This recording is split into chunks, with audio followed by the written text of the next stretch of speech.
Tak warai ya dadi wong alim. Kempung malam piro? Malam 22. Selikur. 22. Piro? Yes. Yes.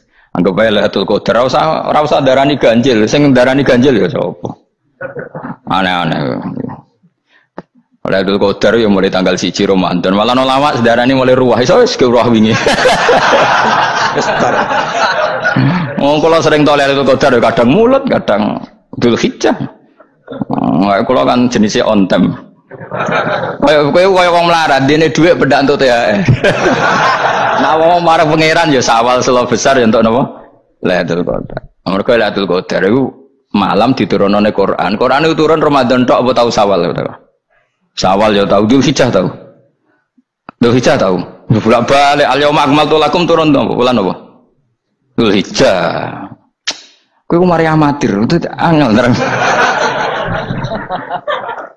Sing darane Lailatul Qadar iku malam diturunne Quran. Quran turune iku piro?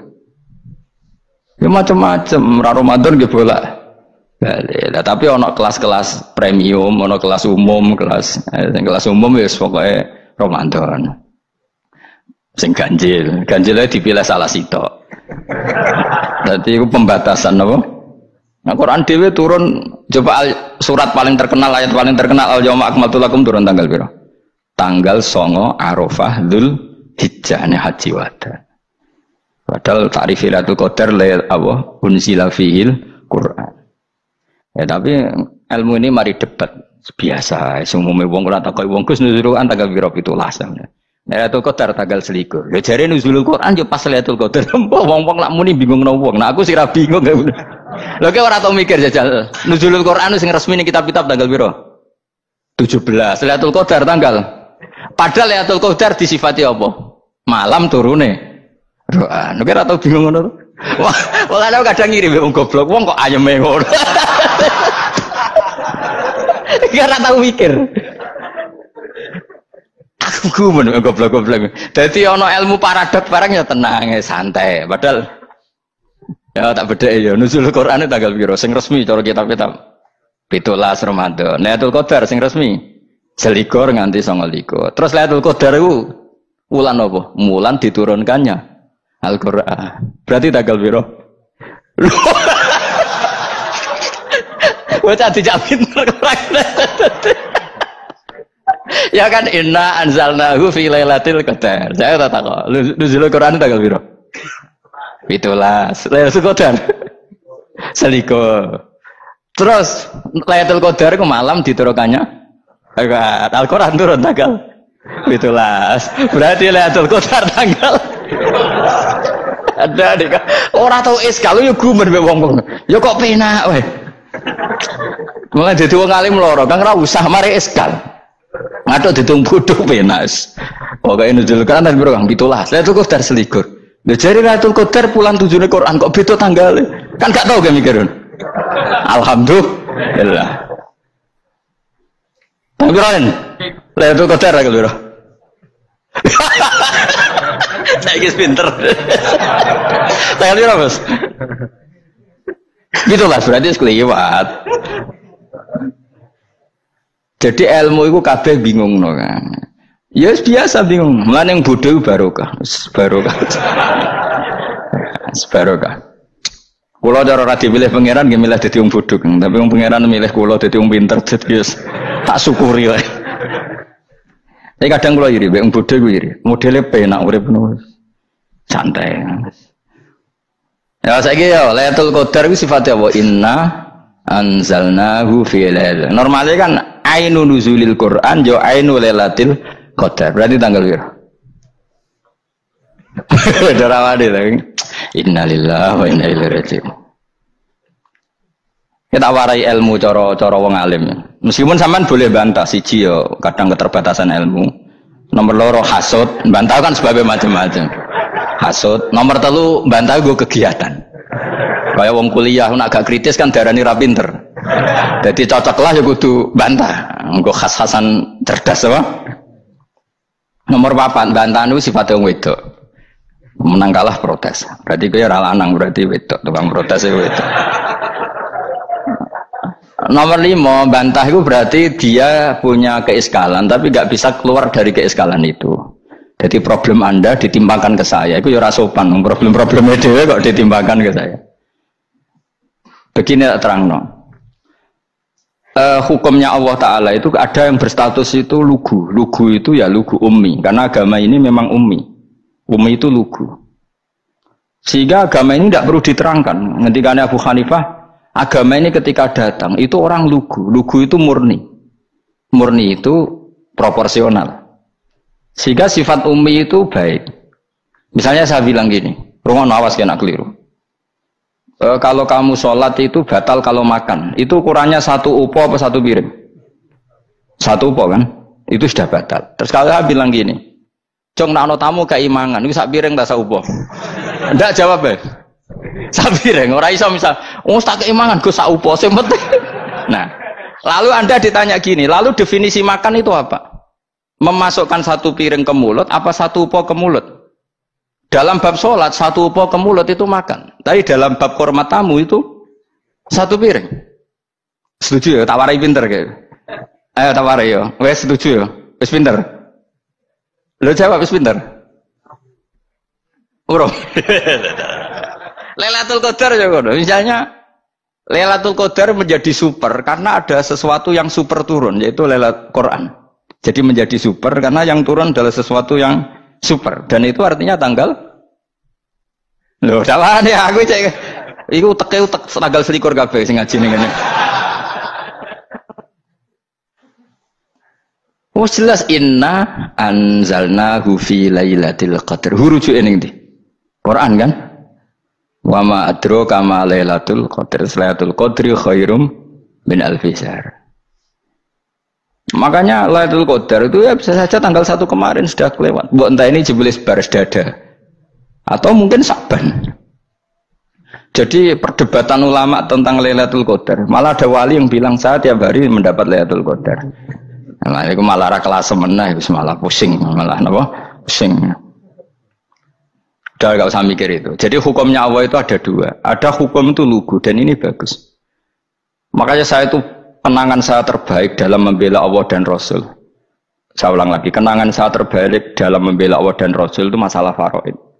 Dulu mungkin banyak yang ingat lah ketika tahun berapa lupa saya, tapi ada seorang menteri dan pakar Islam menggulirkan isu hak waris itu sama, lelaki dan perempuan sama, alasannya karena perempuan sekarang kerja. Jadi gara-gara kesamaan gender kemudian mereka ingin bagi waris itu apa? Sama lidzakari mislu hadzil unsayain itu ditentang.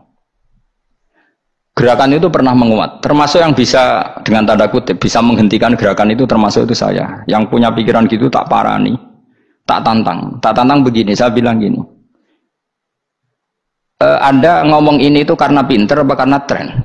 Tak tanya, ya karena pinter. Saya ini kan orangnya keren, punya kepangkatan jos lah. Ya kepangkatan jos, kepangkatan dunia, maksudnya cara pangeran bojos ora ya ora. Cara ukuran dunia itu jos lah. Tak tanya, saya itu Pak Ba, termasuk yang setuju gerakan kesamaan gender. Dulu kan lelaki perempuan itu beda sekali karena lelaki kerja perempuan tidak. Sekarang sama-sama kerja maka warisnya harus sama. Terus saya tanya gini, lalu penyebab warisan itu kerja apa lelaki? Dia jawab kerja. Dia nggak ngerti kalau ngadepin saya. Saya ini kan orang alim yang biasa belajar mantek. Dan ini roh nak aku ngalim. Sembrono ya jadi dene. Ketika tak tanya gini, lalu misalnya saya punya anak, yang anak saya putri itu direktur BUMN atau direktur bank atau direktur PT besar. Kemudian anak lelaki saya idiot, goblok. Warisannya dikasihkan siapa? Kalau kerja adalah alasan dapat warisan, berarti anak saya perempuan itu yang dapat warisan dong. Anak saya lelaki kan idiot, nggak kerja. Lalu warisan itu berdasar prestasi apa empati? Kalau berdasar prestasi malah Anda ini aneh. Sudah kerja direktur BUMN hanya karena dia kerja, dia dapat warisan karena Anda bilang asbabul irsi adalah kerja. Kalau saya bilang karena empati, saya juga gak fair.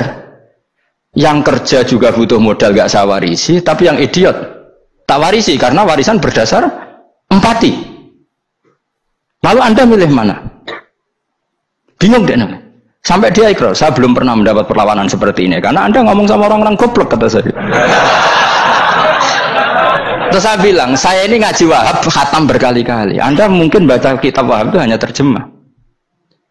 Maka menurut Islam yang menjadi hak waris itu sebabnya zukurah wal unasah, kelelakian menjadi dapat 2 bagian, keperempuanan menjadi 1 bagian, dan itu Islam tidak mau urusan dengan prestasi maupun empati, mujarrodul zukurah dan mujarrodul unusah.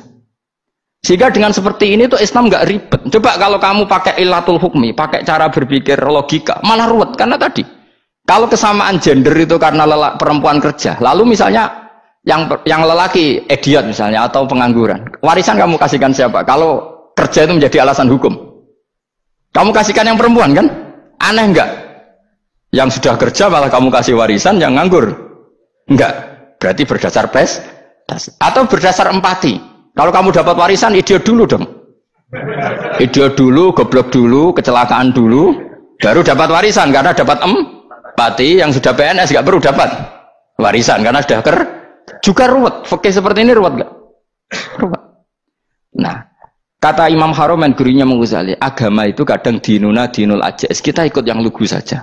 Allah bilang lelaki dapat 2 bagian dari perempuan, ya lelaki ya yang punya alat kelamin, penis. Perempuan yang punya farji, ya sudah gitu aja, gak usah ruwet-ruwet. Kenapa begitu? Ya sudah seperti itu. Nanti lama-lama gini kalau diterusin. Ada seorang dokter fikih perempuan. Dia menguasai fikih sholat. Ruhin lanang tapi gak nguasai fikih sholat. Rohnya mau pesolatan misalnya. Lalu yang jadi imam siapa kalau berdasar prestasi? Perempuan dong, karena dia doktoral fikih sholat. Dia nguasai aneh-anehnya sholat. Goro ibu masa ili sholat dia nguasai. Sementara Ruhin takoi sholat itu apa? Pokoknya ini gugus ngadeg terus lugu. Terus ngadeg malah. Apa? Ada mulan. Nak salam ngalerian. Dia tahunya hanya itu dok. Lalu kalau nuruti imam sholat adalah yang terpandai dalam fikih sholat, tentu yang imami perempuan. Tapi agama ini tidak seperti itu. Pokoknya wong lanang imami wong beda.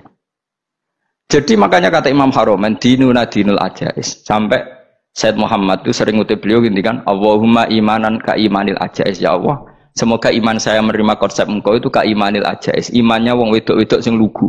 Ajis itu perempuan lugu yang sudah sepuh. Jadi misalnya ngukur anak seneng ya anak kono gedang goreng, ngekei duwe, ya lugu saja. Itu bagus. Daripada kamu pakai argumentasi, karena argumentasi ini sebetulnya kelihatan cerdas, tapi ada kebodohan masif. Karena tadi, kalau hak waris kita otak-atik dengan prestasi, maka yang pro empati akan protes. Paham ya? Masa yang sudah kerja dikasih banyak, yang idiot enggak? Tapi kalau berdasar empati juga aneh.